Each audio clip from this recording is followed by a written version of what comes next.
Welcome to the Pasho Perspective, a place where I share my perspective on everything in the space between life and death. I'm your host, Pasho. Well, my Pachos Chachos, as promised, today we're going to get into some literature.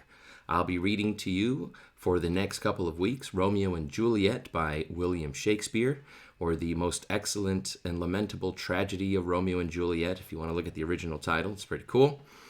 But before we can get into the play, we have to read the prologue, which is kind of an introduction to the play to give the audience an idea as to what they're going to be looking at, establishing the Danae, the setting, the background information that's necessary to understand the conflict and the characters in the story. And it also tells you, how long the play is as well. And so we have to read that part. It is written by a character known as the chorus, which, as it sounds, could be many people, or it could be one, depending on how the person producing the play wants to do it. But I believe it was read by one person during his time, and so they would come up on stage and, of course, from memory, recite these lines. And we'll break down what the lines mean in a second. I'm first going to read them to you. And then I'm also going to kind of help you figure out how to dissect sonnets, since the prologues of Acts 1 and 2 are all written in the Shakespearean sonnet format, which I'll talk a little bit as well. But first, let's enjoy some literature, shall we? Two houses, both alike in dignity, in fair Verona, where we lay our scene, from ancient grudge break to new mutiny, where civil blood makes civil hands unclean. From forth the fatal loins of these two foes, a pair of star-crossed lovers take their life, whose misadventured piteous overthrows doth with their death bury their parents' strife.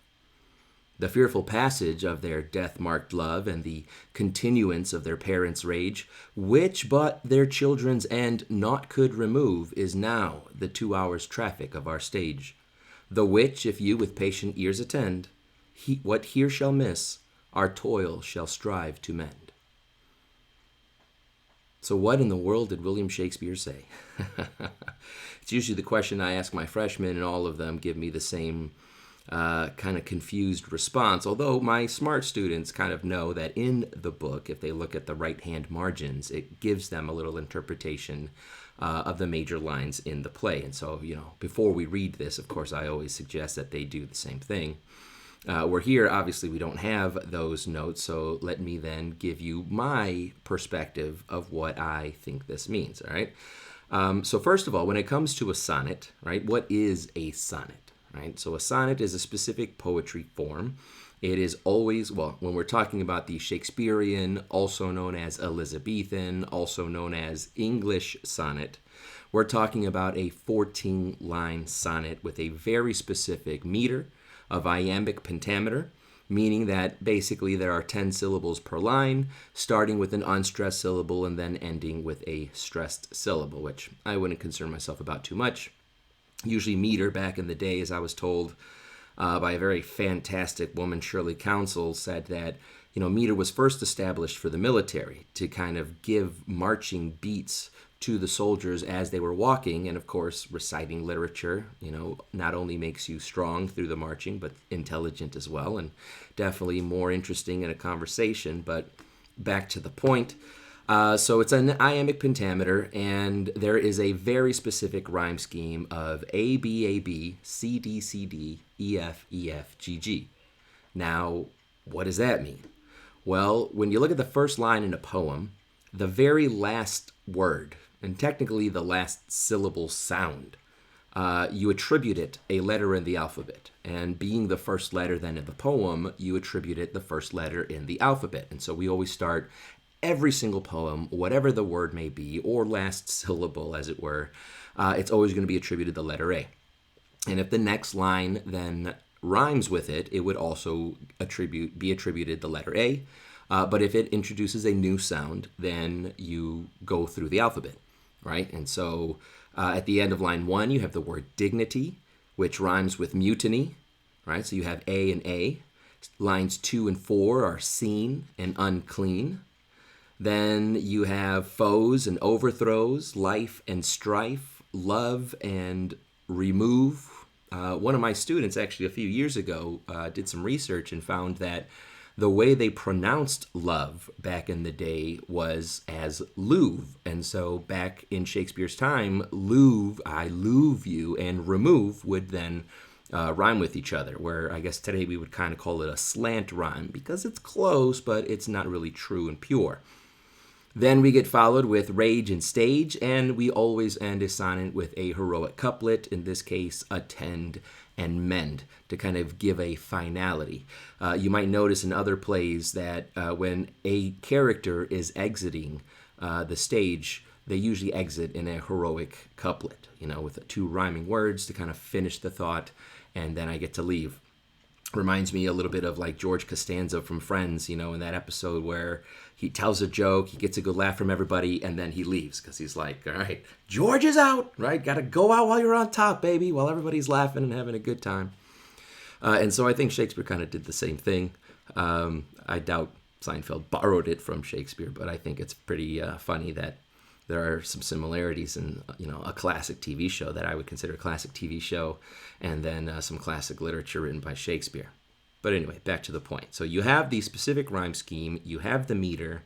So now how do we make sense then of a sonnet? Well, my suggestion to my students and to you all in the world is you break it down using the rhyme scheme, right? We don't go to over the rhyme scheme for nothing. There's certainly something that it does. And so when you look at the first set of letters, A, B, A, B, right, which is your first quatrain of ideas, do not be confused. There are not quatrains because those would be independent stanzas, but I call it a quatrain of ideas. The first four lines establish either a problem or situation, or it asks you a question.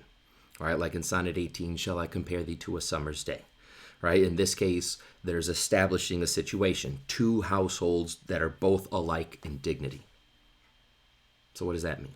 Well, you have two families, right, two households, and they are both pretty much respected in fair Verona, where we lay our scene, right? Shakespeare's very to the point, I guess you could say, in those first two lines.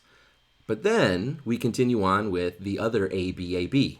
From ancient grudge, right? So we have this old fight that has been happening for a while, is breaking now to new mutiny, right? And new mutiny means that the younger generations of these two households are bringing back that fight, and to kind of make it clear to my students in my class, I usually compare this to baseball. If you're a New York Yankees fan, you are not a Boston Red Sox fan.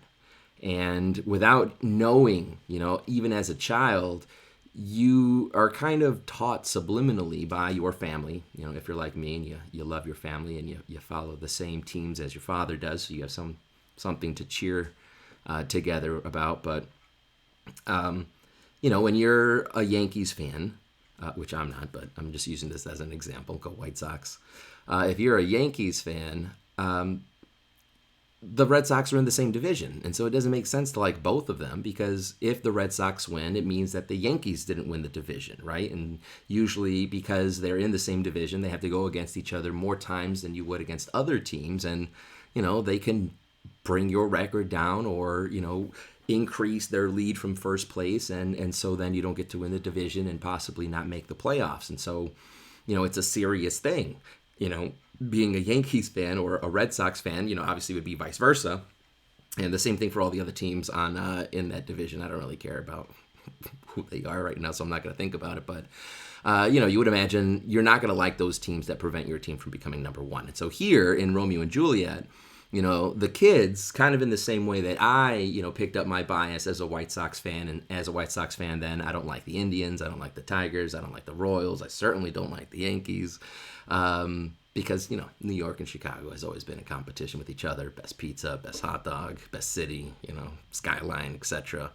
But anyway, and so here in Romeo and Juliet, these kids, without even knowing when it started, just began hating the other family, because of perhaps the two fathers, maybe even older than that. It's never really established why the Capulets, which is Juliet's family, and the Montagues, which is Romeo's family, you never find out why they don't like each other. You don't really know I know there's a short story out there called Duty, D-U-T-Y, written by a woman author. I should really do my research before doing this. But anyway, she offers up a really cool explanation as to what happened, and it's almost like a soap opera where the two men, right, Lord Montague and Lord Capulet, were in love with Lady Capulet, but she was betrothed, right, without love, or probably didn't even get asked. Her father, I think, just kind of handed her, as was the tradition, to Lord Capulet, and she became his property, right? Back in those days, it's kind of how women were. They were arm candy. They were a cover to a book, as we'll soon discover in Act 1, the way that Juliet's mom puts it. But back in those days, we have to remember it's not our time. They didn't marry for love per se, although I'm sure some people did. But, it was an interaction. It was a negotiation with a dowry in exchange for title or landship or land or, things like that. And so she kind of alludes to the fact that Lady Capulet didn't want to marry Lord Capulet. She wanted to marry Lord Montague. And because of that, the jealousy between the two men, and that Capulet got her, but Montague loved her, and she loved Montague, but was given then to Capulet. That whole triangle thing really, it was the basis of the fight. I mean, I don't know. For all I know, one guy might have farted, in the direction of the other one and just left a bad taste in his mouth, and ever since then he just hated him. Or, maybe he voted for Trump, and so he'll never forgive him for that. But seriously, it's something like that, right? There's this petty argument, and it is petty, as we'll see later in the play, that even, some of the characters acknowledge it's really silly that we're fighting anyway. It shouldn't be too bad for two old guys to just give up this fight. And so whether they started it, whether their parents started it, and they inherited then the animosity towards the other family, that is what is being established here, right? Shakespeare wants us to know that they are well respected, equally respected in Verona, and their children are about to reignite this feud, right? Because I would imagine as they're getting married, having children, life gets in its way, and so they are not focused on their enemies; they're focused on what they're doing. And I think after whatever began the fight and the animosity towards the other family, for them at least, I think it went by the wayside. But their children now are of an age where they're going to start peacocking, as I like to call it, where the young men are going to become boastful and, they're turning into men and they have something to prove. And they want to show that they are men of value, of honor, of courage, of strength, and so kind of walking around, right, with their peacocks going out there, with the feathers sticking out, getting attention. They got something to prove. They want to test their mettle against the other men that are there to show that they are the better ones, and so because they have been taught to hate the other side, then the other side becomes that target where I can exude my power and my strength to show off to people who might be in the market for a man like myself. Well, not me. I mean, the characters in the play. Obviously, I'm married and happily married. Thank you, baby. So that's the first quatrain, right? He's establishing the setting. And then in line 4, I forgot to mention line 4, so let me get back to that. It says, where civil blood makes civil hands unclean. Now, the civil means civilians. The other people who are not Montague or Capulet are starting to have to get their hands dirty too. I mean, imagine you're in the middle of a plaza, a fight breaks out, somebody crashes into you. What are you going to do? Right? You're not just going to walk away and allow that to happen, right? You're going to kind of defend yourself. And, what if I have loyalties to Capulet, or if I have loyalties to Montague, right? One buys my bread all the time, and so he's a loyal customer. Do I not stand up for him? And so that makes then an enemy out of the Capulets. And so there's blood on their hands now because they're getting forced to enter the fight to defend themselves, their property, their children. I mean, who knows, right? But we can tell that they're getting tired of it, as we'll see soon in Act 1, Scene 1. All right, so quatrain number 1. Quatrain number 2, we have some beautiful alliteration. From forth the fatal loins of these two foes, right? Alliteration, the repetition of the initial consonant sounds, in this case, the F sound, from forth fatal foes. And so, in other words, the loins, I don't get too graphic with that with my students, but, I kind of that area over there where you all came from. They got to think about it, and they're like, ew, that's kind of gross to think about. But that's where we all come from, at least if you're not born in a lab or something. And so we come from the loins, and it's fatal, right? Because we know that they're going to die. Very soon, in the very next line, we're told that they commit suicide. And so, some of my students, they get mad, like, oh, I didn't want to know the end. But that's the point, though.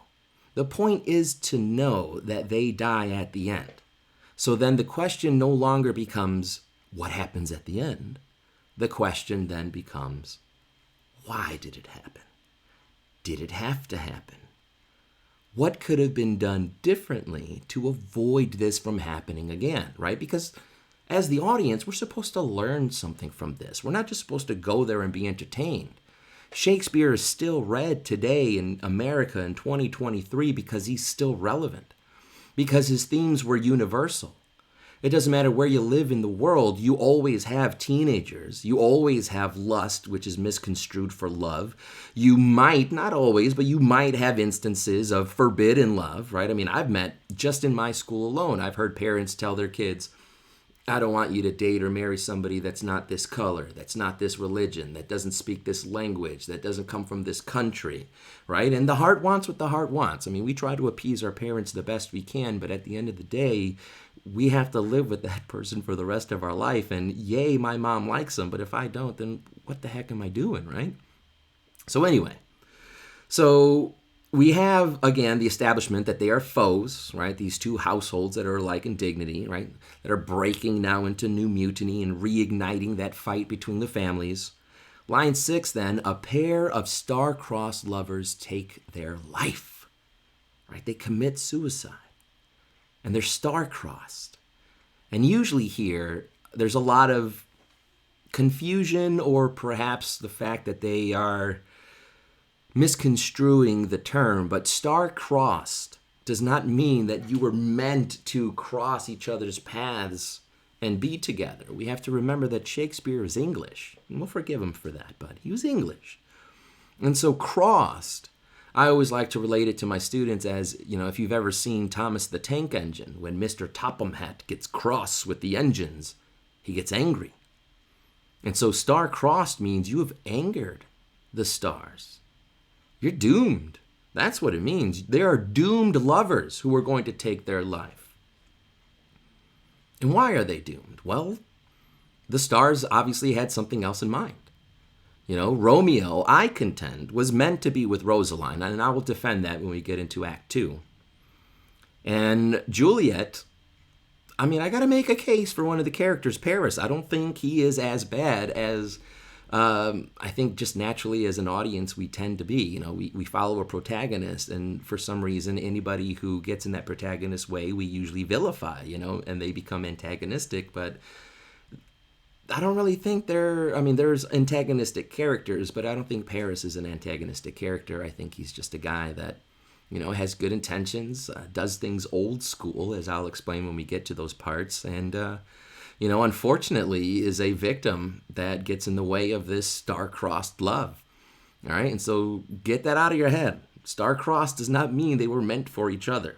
It means that they are upsetting the stars because destiny had a different plan, and when you mess with destiny, well, as they say, when man plans, God laughs. That's all I can say about that. So line 7, all right, so why are they going to take their lives? Because they have misadventured, piteous overthrows. In other words, they just have bad luck. Because again, destiny doesn't want them to be there. So all of their adventures will be misadventures. And it'll be piteous. It'll do nothing but bring pity in our hearts because it's so sad that it couldn't work out. But sometimes it doesn't. But with their death, line 8, it will bury their parents' strife. In other words, by the end of this play, the parents find peace. And they realize that what we have been fighting for all along has cost the lives of our children. And so they make a very beautiful dedication to each other at the end, which we'll talk about when we get there. So then, in the third quatrain of ideas, right, beginning with line 9 now, right, because we're 1 through 4, 5 through 8, so now we're in line 9. which is the EFEF stanza or idea, all right, quatrain if you're paying attention. And it says, the fearful passage of their death-marked love, right? So now Shakespeare is going to give a summary, right? So their death-marked love, again, it's not a good thing. Their continuance of the parents' rage, right? So the parents are still fighting each other, which, again, not but their children's end could remove, right? So only the death of their children was going to end this feud, is now the 2-hour traffic of our stage, right? So Shakespeare's basically telling everybody, look, this play is for 2 hours, right? Give me 2 hours and you'll see what happens with these teenagers who fall in love, but it's not destined to work out. And there's these problems with their parents. The story's going to take 2 hours. And so then at the end, as he does in most of his sonnets, he summarizes what he has already said, right? So he says, if you with patient ear attend, right? So if for 2 hours you listen, what here shall miss, right? In other words, what I have not mentioned here in this sonnet, our toil, right? The play shall strive to mend, right? All the questions that you have that may not have been answered here in the prologue, obviously through the play will be then answered. All right, and so that's where we begin. And so when we get into Act 1, Scene 1, which I'm not going to do today because I think this has gone, I'm not complaining that it's gone a little bit long, but I don't want to pack you guys with too much stuff. I want to break it down nicely so that way it's in digestible chunks and you can really appreciate the play. Okay, but when we do get to Act 1, Scene 1, it's going to open with 2 members of, I believe, Juliet's family, and they're like in mid-conversation, which I just want to talk about really quick because I think it's really neat how, Shakespeare was such a master at telling stories that he even knew, styles that we have now. Like Quentin Tarantino does it all the time, where when you put the camera on the people, they're already at the middle or at the end of their conversation, right? You didn't get everything at the beginning, but he gives you enough bits and pieces where you know what they have been talking about. And it's so cool to think that 500 years ago William Shakespeare was doing the same things. Like he knew that was a way to tell a story, that the audience didn't always need to be privy with the entire conversation, just to the parts that were relevant to the story. And so we're going to unpack all of that, right? You're going to discover how wonderful Shakespeare is, and I'm going to fall in love with him again because I just absolutely love this play. I think this is just, there's so much truth, there's so much, if you're paying attention, that is relevant to life. And so hopefully you'll join me on this adventure. Hopefully I will see you next week and we will unpack all of Act 1, Scene 1, 2, 3, 4, and I believe there's a 5th one. We'll go all through Act 1. And hopefully, you'll become more and more curious to know what's going to happen next and what exactly could have changed or been different to prevent this fate, right? Because I really think that Shakespeare, as romantic and beautiful as he writes in this play specifically, this isn't the ideal. This isn't, Shakespeare's not telling us, for centuries that, hey, go out there, teenagers, and, lust away and misconstrue it for love and then kill yourself, because that's totally healthy. Like, I don't think Shakespeare was saying that. I think, honestly, Shakespeare is mocking teenage love. And when I reflect back on my, years as a teenager, it's good material for some comedy. Let me just put it that way. And I don't see why anything would be different, right? It's still humanity. It's still a boy and a girl, falling in love. And you'll see why, as we go through the play, I put that in air quotes because, you can call it love all you want, but, you can put a piece of poo on a plate and call it filet mignon, but I'm not eating it. So anyway, guys, God bless you. Have a wonderful week. I'll talk to you next week. Take care. Bye-bye.